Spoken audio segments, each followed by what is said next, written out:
Hi everyone, welcome to episode number 7 of The Well. Today we are tackling social media and all the feels surrounding social media. I would say twice this week I have heard different people say that they hate Instagram. Hate's a very strong word, but I understand where that's coming from. I think for a lot of us, we see social media as a tool to express ourselves and to connect with other people and meet other people, new people that you wouldn't otherwise have the opportunity to meet. But it's also full of many things that can make us feel crappy about ourselves. And I think as human beings, it's so natural to find ourselves in a state of comparison. I think we all do it. I've certainly done it many, many times in my life where you have a perception of how someone else's life may look and you compare it to your own and you feel less than or like a failure or whatever it is. And I've definitely had a very interesting relationship with social media. I was one of the last of my group of friends to jump on board, and I think I was nervous about having enough content to put out there, and I remember feeling as though, why I don't take cute photos, and what are people going to expect of me, especially being in the public eye? I wonder if they have some perceived idea of who I am and the sorts of things I should be posting. And I remember feeling this self-imposed pressure to get it right when I first started it. But social media also led me to meet my husband. I'm not sure if you all know, but I met Mark through Twitter.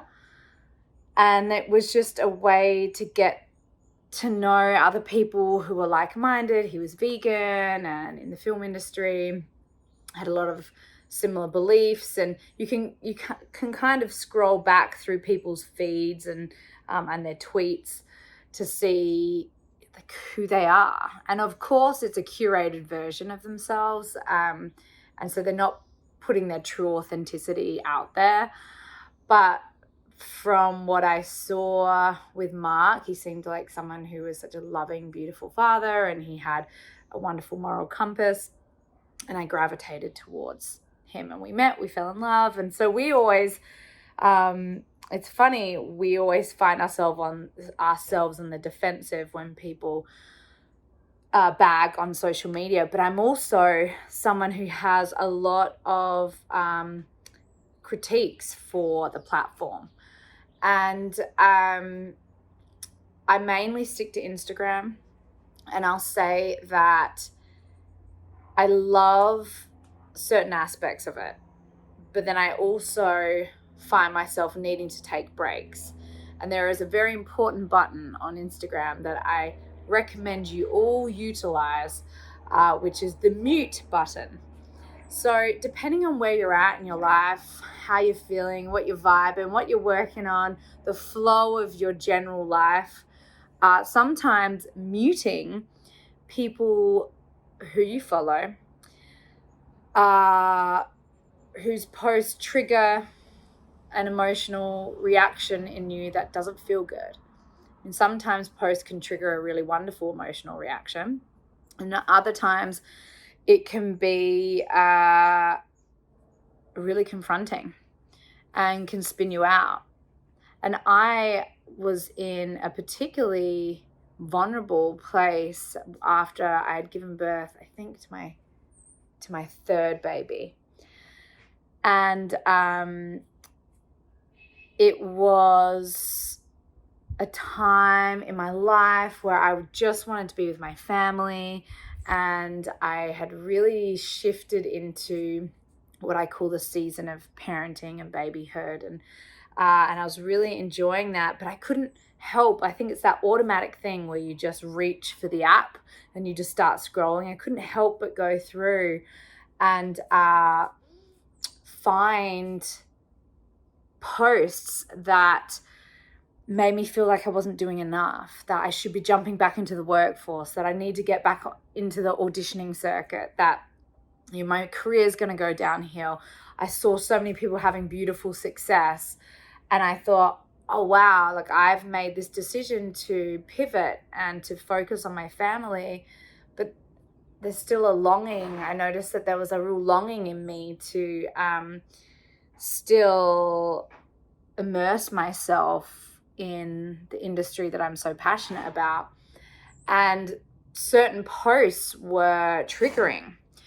And even though they were people that I sort of loosely know through the industry, and that I love and I follow because I adore who they are and the work that they put out to the world, I muted those posts. And then when I felt like I was in a better headspace surrounding all of that and just really sort of owning my decision, I unmuted the post and I felt really comfortable being on social media and just being grateful for my life and giving love to other people and their success. And so it just, I think a really great thing to do is to sit down and have like a heart to heart with yourself. Go through your list of people that you follow. And I try to do this every few months and take a look at some of the pages that you follow. And in the words of Marie Kondo, do these people and these pages spark joy in you? If yes, fantastic. If no, is it so much that actually you're going to break up with following them for good? Or are you going to use that amazing button and mute all their posts and stories until you shift into a place where you're able to welcome the experience? Now, as someone who has a relatively large following on Instagram, I feel a deep sense of responsibility to try and put out to the world who I truly am. And now, that's not always the case for everyone in my situation. I personally feel that way. I'm a very open person. I share so much about my life, and I always have. It's my way of not splitting, like having a persona of like someone who's in films and then my life persona. It's my way of sort of integrating these two parts of my life, which feel very different, but they're just me. It is me, and I try so hard to be my most real self on social media. And I encourage people, if you can, if you feel comfortable, to, in amongst the beautiful curated Pinterest version of your life, to throw in there a few moments of the realness, of the messiness, of the chaos, of the vulnerable moments, because that's the beauty in social media, is that there's the other side that exists that can make you feel bad about yourself. It can bring up issues of, body image stuff or feeling less than, sitting in a place of comparison. That all comes with the territory.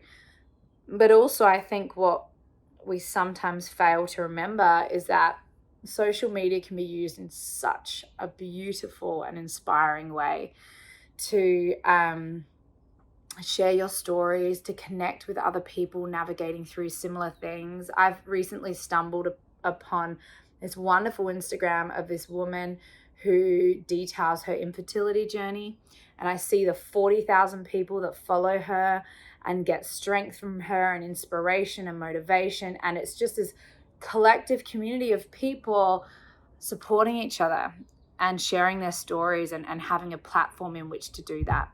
So for those reasons, I really love it. And I think it can be utilized in such a beautiful way. I've used my platform to raise funds for individuals in need. And also, I'll say that I feel as though I've met beautiful people from all over the world who I wouldn't necessarily have met otherwise. And maybe they started following me because they've seen me in films, or maybe they enjoy Your Zen Mama or Your Zen Life, or they're Lovewell fans. But I so crave and value connection. And even through comments and writing back to each other and just sending a bit of love through the platform, there are ways to make it feel really, really good for you. And it's about having, got hit in the face with a leaf. It's about having a really sort of taking a personal inventory and sitting in the feelings and figuring out, how is this serving me right now? What can I shift and pivot in my relationship with social media to have a better experience? Is that being a bit more authentically who I am with what I'm posting, and being a bit more vulnerable and showing kind of the messier side of my life? Because that sparks conversation. It encourages other people to open up the real sides of their life too. Or am I in a place right now when none of this is serving me? I'm spending too much time on my phone. I'm distracted. It's taking me away from being present. And if that's the case, you can really put some boundaries up. So for instance, I have boundaries that I really try not to look at social media when I'm around my kids. I do emails and I can work from my phone. And I'm very communicative about, like, hey, mummy has to work for the next 30 minutes. I'm writing emails, or mummy's writing an article, or mummy's going to go and do a video.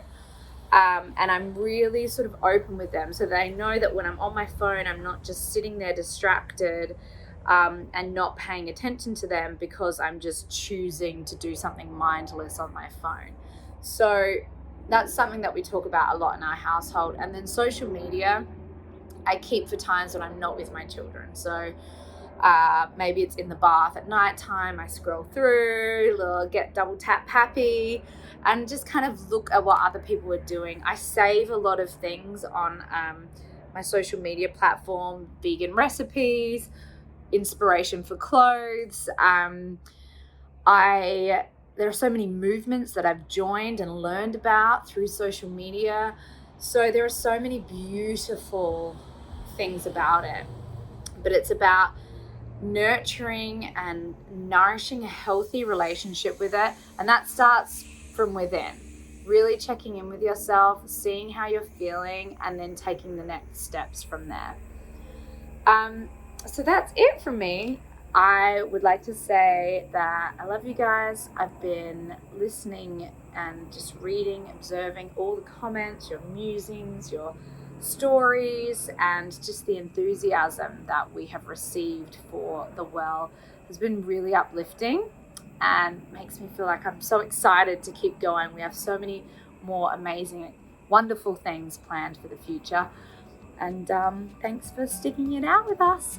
We love you guys. I will talk to you soon.